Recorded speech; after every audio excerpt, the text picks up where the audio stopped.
What's going on, everyone? Today we're back with the TRX4 based VS4-10 build. This is a truck that I've done a few videos on in the past, and the basis of it is that it's got a Vanquish VS4-10 chassis set with TRX4 Sport axles underneath. It's got a standard 3-gear transmission in the center with a dig. The purpose of this build in general was to use the TRX4 Sport axles underneath of a different chassis.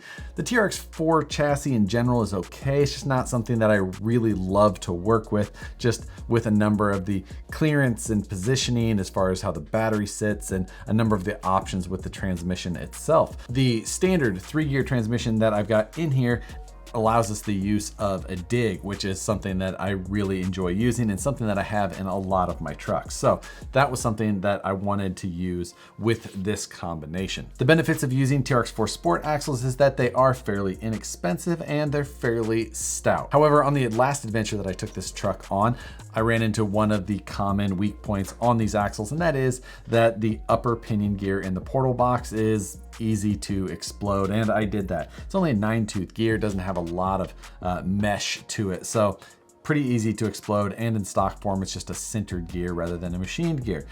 So while it was down, I knew that I was going to need to do some work to it, so I thought I'd order a handful of parts to adjust things that I found that I felt needed a little bit of tweaking after the last outing. Now, those things were that I wanted to add underdrive and overdrive gears to this vehicle, just to give it the maximum amount of overdrive that it could possibly have with the, standard 3-gear transmission that we're using, so I can maintain a dig. After that, I also needed to, of course, fix that upper pinion gear in the portal box. So rather than just replace it with a stock sintered one, I went ahead and put in the Traxxas chromoly front axle shafts and upper portal gear. Now, I had already done that in the rear. I don't know why I never installed them in the front. I already had them. They were sitting there. I just didn't do it. So that's one of those ones that I cut a corner while wrenching on it at one point, and it bit me and kind of, somewhat ruined a day out. I would much rather upgrade a truck so that I knew it was sturdy rather than get out there, break something, have to go fix it the next time. It can just kind of ruin a day. So now in one of the last videos I did with this truck, I went over the fabrication of this rear bed area where I kind of built some cage work back there that kind of fit a different type of style and something that I'm actually really happy with the look of overall. However, I did do that out of solid steel rod rather than out of tubing, and it's mainly just because it was easy, it's quicker. I really wasn't too concerned about the weight overall of this truck, but being that it, even though it is low and minimal, it does add weight to the back. And when I was kind of driving the truck and feeling it around, it did feel like my forward bias was suffering slightly. To try and add a little bit more weight up front and to try and kind of overcome this steel that I've put in the bed, I did what I don't like to do, and that is I added weight, considerably. And in this case, I did it with brass.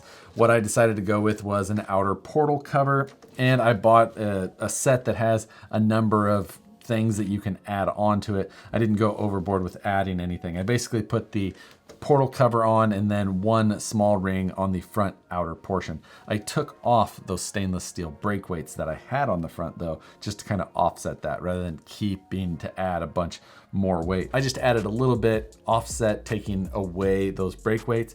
And now I think my drivetrain will also be a little bit snappier since I took out some of that rotational weight in the front. I did break out my scales so that I could get a before and after of it. It's not going to be a dramatic difference, but now the truck is balancing in an area that I feel pretty comfortable with. I'm running a Gens Ace 4300 milliamp lithium high volt battery in this vehicle. So currently as it sits, it's 100% ready to run.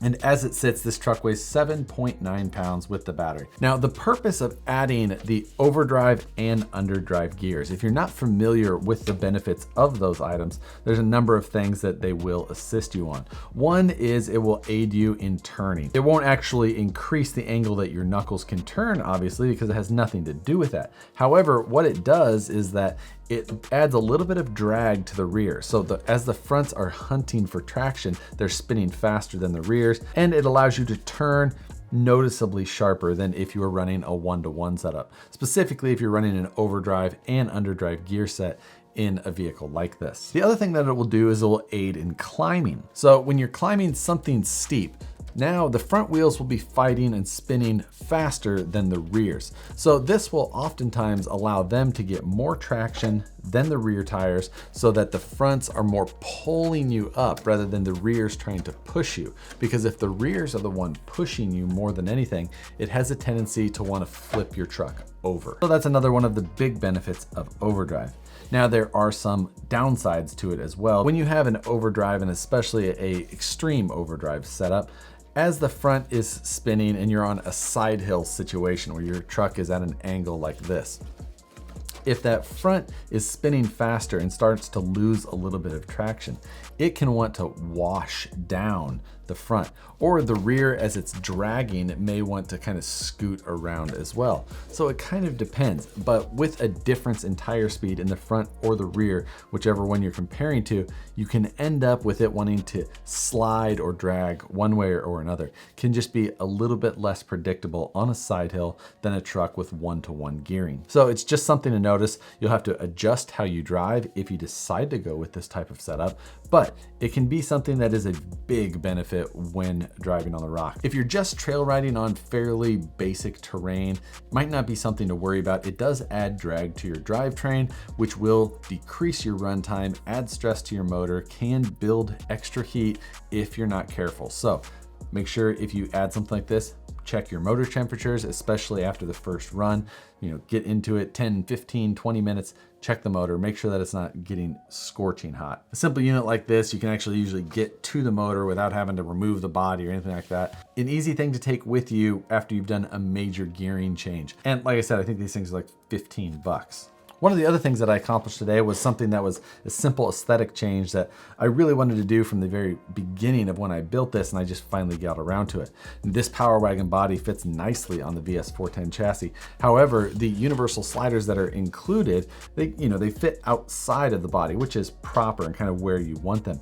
But the irregularity of the size that kind of dropped down maybe didn't look 100% scale. Just not necessarily bad, it's just something I noticed. And I thought that it would be easy to build a simple cap that went over top of the sliders to give you kind of a running board look. Nothing that stuck out any further, nothing that's going to affect any sort of performance, just something that looks better than what it looked like before. So I made a very simple piece of bent aluminum that goes on each side and bolts down through the existing battery tray bolt holes. I used my very favorite 0.025 inch thick aluminum. I've used it a million times. If you don't have it, get it. It's the most handy material. You can work with it with such basic tools, and it works for everything. So I built those, one for each side, and now it just looks that much cleaner. This has been a fun little project and one that I think is going to perform pretty well now. I do want to get this back out on the rock soon just to test the overdrive, underdrive setup, the gearing changes that I made, and just to make sure everything is in good shape. Now, if you've never been to my website, on there I've got complete breakdowns of the vehicles, this one included, that I've got currently or in the recent past. And it's got a full list of the parts that I use. So you can kind of get an exact idea of everything that was, went into this to the best of my knowledge. Hopefully I didn't forget anything. If I did, I apologize. But for the most part, I think it's fairly complete. After the changes that I made today, I'll make sure and get the website updated again. And then after that, this is one that's probably not going to stay around for the long run. I did add a section on my website that's a for sale section that lists all the vehicles or parts or products that I may have for sale at the time. And this one's going to find its way in there.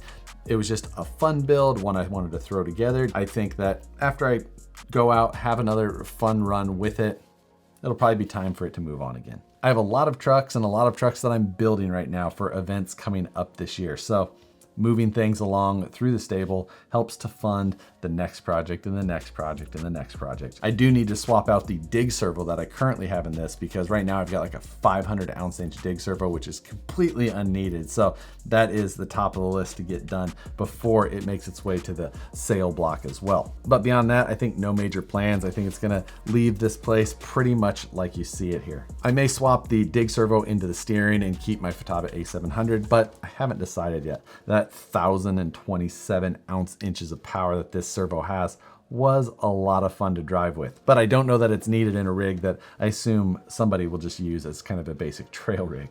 I'm hoping to get out on the rocks with this in the next couple of weeks because I am excited to see how it performs.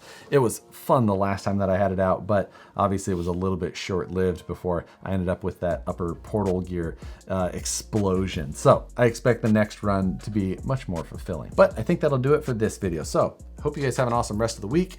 Hit the like button if you enjoy these videos. Subscribe if you're not already. Hit the notification bell so you see the videos as soon as they get uploaded. Again, thanks for watching, and we'll see you on the next one.